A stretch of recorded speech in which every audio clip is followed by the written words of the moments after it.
Hi, thanks for joining me. I want to talk about E3 this year. It's still going on. Honestly, it kind of snuck up on me. I didn't realize all the press conferences, most of them were happening yesterday. And, once I found that out, I was like, cool, I know what I'm doing when I get home tonight. So I watched Microsoft's press conference. I got to see Sony's live. And then today, during lunch, I watched Nintendo's. And when I got home, I watched Ubisoft's, and so I mean, EA's I'm not all that interested in. I might just flip through it to see what they have to say about maybe Dragon's Age and Mass Effect if they've got anything about those. But I just wanted to give you my impressions of the main three for the most part, and just kind of putting something out there for Ubisoft.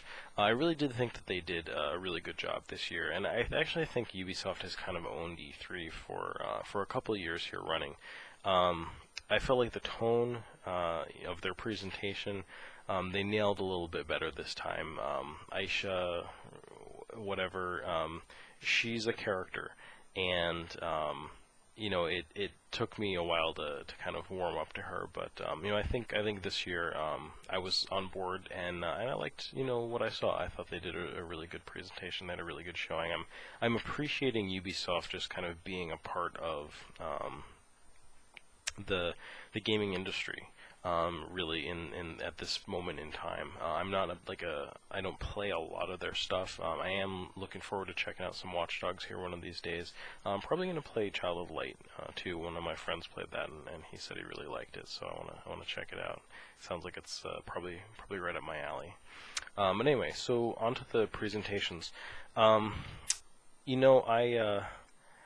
thought that Microsoft did a pretty good job this year, to tell you the truth. I've heard some criticisms, and I think that they're fair. But really, Microsoft is in the position now that Sony was last gen, and Sony had to get up on stage and be really humble about a lot of stuff. And I think that they did a good job of that when they had to, and now they're kind of on top. Microsoft is in the the other position, and they're doing a pretty good job of saying, hey, we're listening to the fans. This is the Xbox that you guys are creating. This is what you guys are saying you want. They're playing catch up to Sony. They're trying to level the playing field, and it's good to just see them. I guess taking those steps. Sony definitely is in a much stronger position right now. They've had a strategy. They haven't had to go back on their word. They've stuck to what they've said they were going to do. And really, I think they're moving things forward right now. But we'll get to that a little bit more. So Microsoft's presentation, it was all about the games. Really, they were kind of all about the games last E3 also, and I think that they thought that was going to win the war for the hearts and minds of gamers then. But they're really just kind of taking the same strategy this time with a little bit more of a humble bent, and they just showed off game after game. It was pretty amazing, the sheer amount of games that they showed off, and one criticism that I think you can say against it is that a lot of the stuff was not gameplay. I don't know if you remember last E3, but people were getting up on stage and they had a big fiasco with, I think, Battlefield was not running well. There were technical difficulties. I think Assassin's Creed might have run into that same kind of thing. So maybe some of this was reaction to that. But anyway, that can come off, I guess, maybe as a little, unauthentic.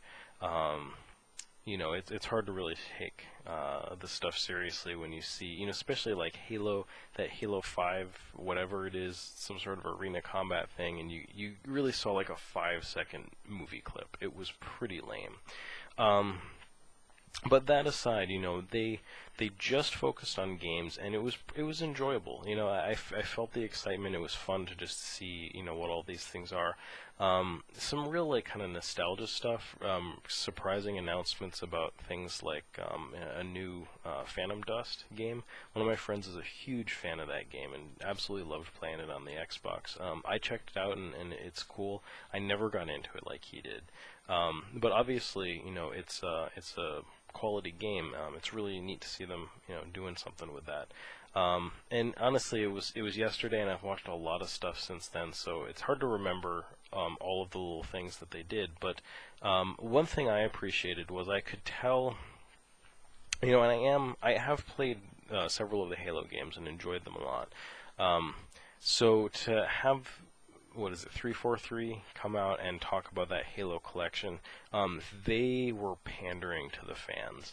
And I really appreciated that. I mean, especially if I were gaming, Xbox this gen and liking Halo just as much as I do. I think I would have been kind of pleased to hear the just the stuff like they're running on the same engine as the old games. They were like really trying to preserve how the multiplayer worked in Halo 2 online and all this stuff, being able to play from the same interface, all the different games in the series. It was a really cool thing that I could tell was I don't know, just them kind of really doing something fun for their fans. So that was nice to see. And I thought that overall, if anything, Microsoft's press conference did. I think it softened my heart ever so slightly towards the Xbox One and that sort of stuff. It's hard to soften it too much, considering the double blow of how badly the hardware problems with the original 360 affected me, and just the initial strategy that Microsoft put forward. I just don't think it was the right way to go about that. But there's some cool stuff on the system. I don't know if again, anything stuck out for me that I would really want to play in particular. But it's kind of like that for me with most of E3. It's just like that these days. Sunset Overdrive seemed pretty cool. I have to admit, like, sort of just seeing a game kind of poking fun at all of these realistic military first-person shooters in a presentation surrounded by a lot of such games was a lot of fun. It really made it stand out, and it looked like a fun game. Like, it had that spirit of just doing something just kind of fun-loving and playful, I guess. So that was cool to see. So yeah, Sony's presentation I thought was really strong. And, again, Sony's in a strong position right now anyway, so I think they were able to keep going with that momentum. I think that maybe they could have, pushed that even more, especially with some of the things that I'm going to call out as omissions from the presentations that I thought were a little interesting. But what they had to show was really cool. Again, not a lot of stuff. Like, when I see the Order 18 whatever, honestly, graphically and the style and everything, it looked pretty amazing. I just don't see myself playing that game. And it's that way with a lot of this stuff, and I'm okay with that. If I'm just getting old and crotchety and I'm not going to play some of this stuff that, is coming out, that's fine. Gaming is a big, broad hobby these days, and there are all kinds of things for me to play that I will enjoy. So it's just fun for me to see all this new stuff. I get really excited just to see it. And I think Sony did a great job of presenting stuff, mixing indie games in there. You got to see Destiny, you got to see Little Big Planet, and again, these aren't things that I'm super jazzed about. Destiny, I'm still keeping my eye on. I'm a little worried though. I really want it to capture that sort of action MMO, leveling up, sort of upgrading your stuff kind of thing, and I'm afraid that it's just going to be like online, MMO shooter. We'll see. I guess we'll see how that is. But yeah, the the game that made Sony's presentation for me, I think the star of that show was No Man's Sky. That game looked really cool. The Journey folks had another game. It was sort of like underwater looking, and that seemed really intriguing too. So, Sony wasn't lying, I think, when they said that they really wanted to, make the PS4 and PlayStation an indie-friendly environment, and it seems like they're really pinning their hopes on these indie games. They're putting them right in there, and some of this stuff seems really cool. So. I'm glad to see that, and Sony, of course, was also, they're announcing hardware still. They're talking about services still. So very different from Microsoft. So I think Microsoft was being really defensive. They weren't giving Sony any ammunition to come back on them with, later in their presentation, and. They were just focusing on games. They're doing damage control, and that's just the position they're in this time. Sony did talk about Project Morpheus. I thought they would dwell on it a little bit more. They didn't. They basically said, hey, this is our thing. It's going to be here at E3. Check it out. You saw like pictures of a couple games, and that was it. So they're just sort of saying, here's a thing that's going to be a thing. I think we're going to hear more about it later. And that's probably a good strategy. Honestly, some of this stuff, you need to wait for public opinion and to come around. You need to wait for people to be ready for it. It's the same thing with the Vita right now. I'm a fan of the Vita. I've done videos about the Vita where I have said, that it has tons of potential. The Japanese developers are all behind it, all over that system, and we're going to be getting tons and tons of great Japanese games on it. When I made a video previously, the games weren't there yet. They're there now. There's a lot of really cool stuff. I have a backlog on the Vita right now that I'm going to have trouble catching up on. I'm playing Monster Monpiece and playing Neptunia PP, and they're both totally fun. I'll do a video about those later. But anyway, they didn't spend much time on the Vita, and that was good. That was the right choice. They actually spent more time on it than I expected, and it was just a verbal, but just them mentioning that a Tales game is being localized for the Vita, I thought was really was nice. That was kind of cool. I felt like they were kind of throwing Vita and RPG fans a bone there, even though I'm not a fan of the Tales series. I only have two, I guess. One of them I just picked up on the Wii for the heck of it, and the other one I want to check out, Tales of Xillia, on the PS3. But I'd kind of forgotten about the PlayStation TV, and just to have them announce that was really exciting. We're getting Sony's $99 micro console. Plays Vita games. It's tied into PSN. You're gonna be able to do all that stuff. They mentioned PlayStation Now, which I'm really curious to see how that goes. I think it has a lot of potential. Like I said, I have gotten a chance to try it out, and I don't want to say too much about it. But it's well, the one thing I'm concerned about a little bit is pricing. It's seeming like the more I hear about it, that it's probably going to be priced like rentals basically, and I don't think that's the right pricing model for it. I think subscription is the right pricing model for it. We haven't heard yet, so don't let me put words in anybody's mouth. We have yet to see how the pricing is going to be done. So I'm hoping that it's a subscription model, or there's at least that option available. I think it'll be really attractive if that's the case.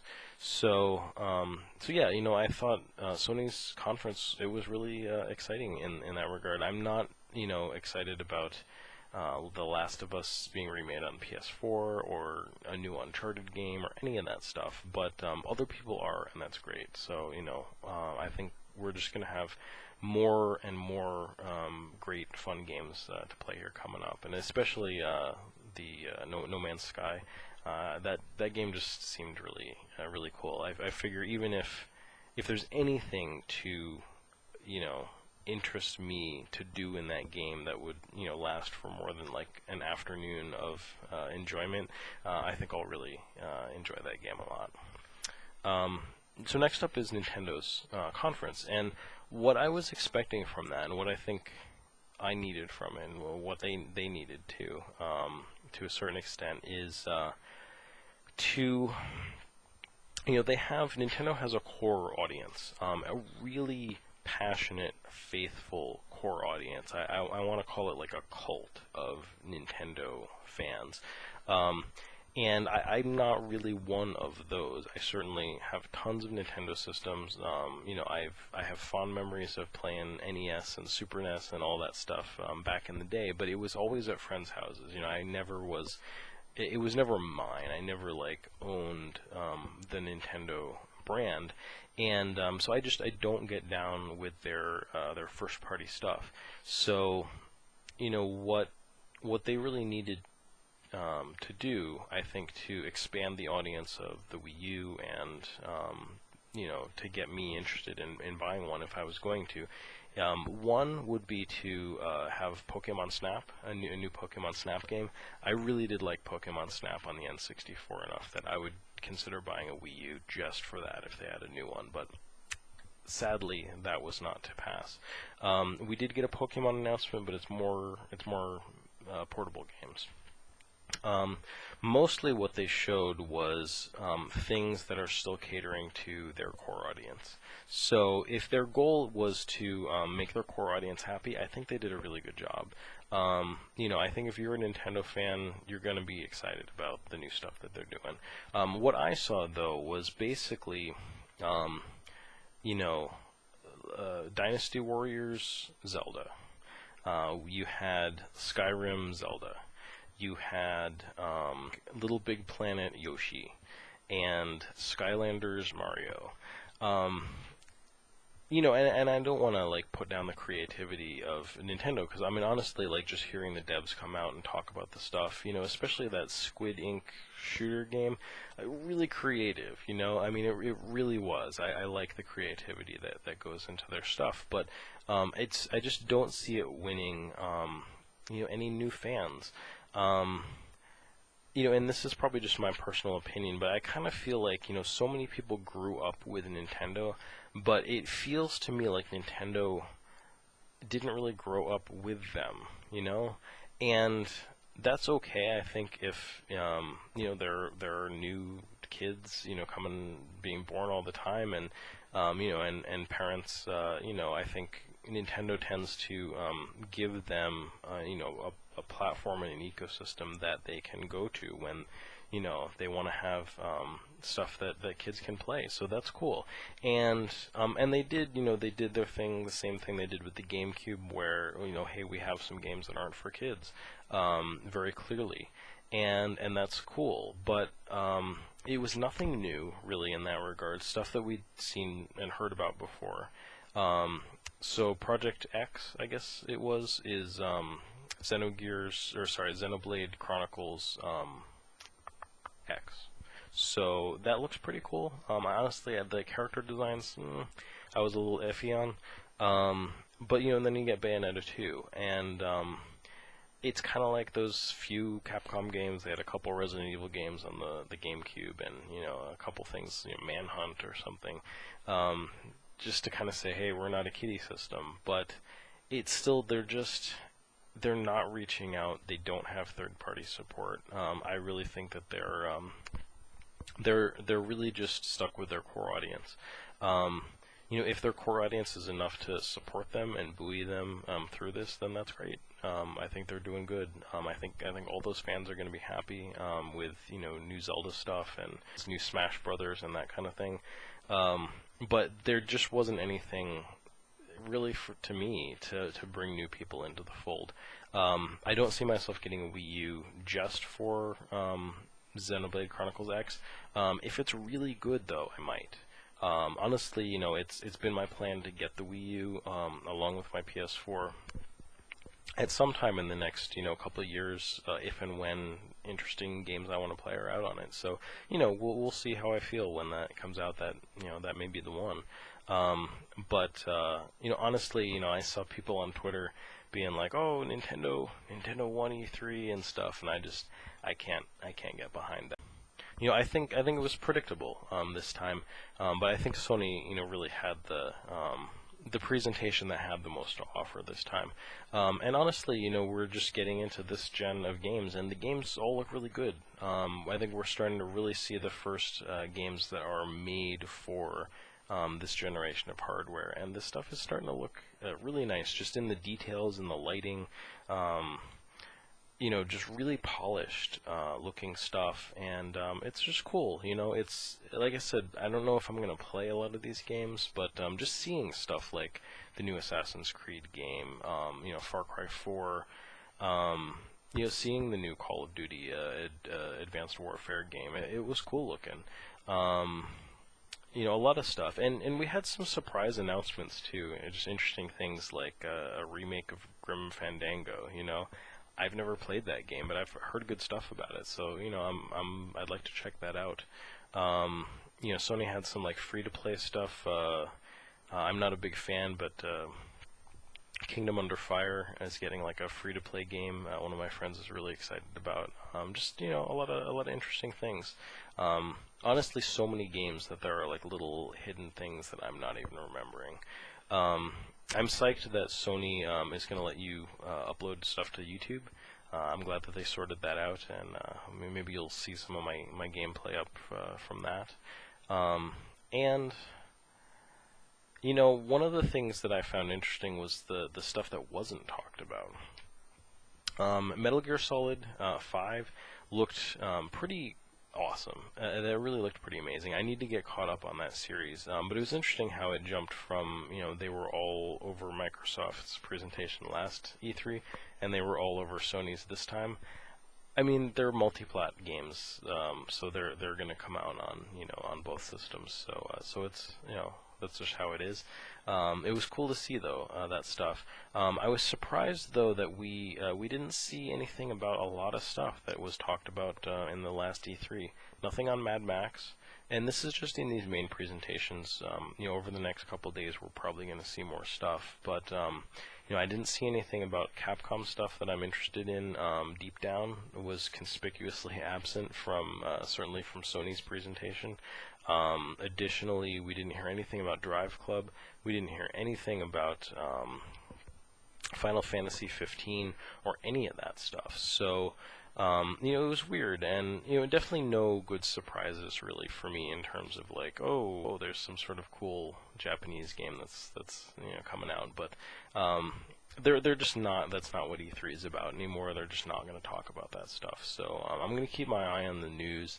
Hopefully, I'll see some more of that kind of announcements. And honestly, there's no lack of great games, especially Japanese developed games coming out for Vita and PlayStation 3 and all that stuff. So I have no lack of games to play, and I thought E3 was a lot of fun this year to check out all the presentations. So anyway, thanks for watching. Hope you enjoyed hearing my thoughts about that. Please leave a comment. Let me know if you guys agree with me or disagree, or what you guys thought, and love to hear more comments. See other people's E3 reactions, videos, and whatnot. So thanks for joining me. Hope you'll join me again soon.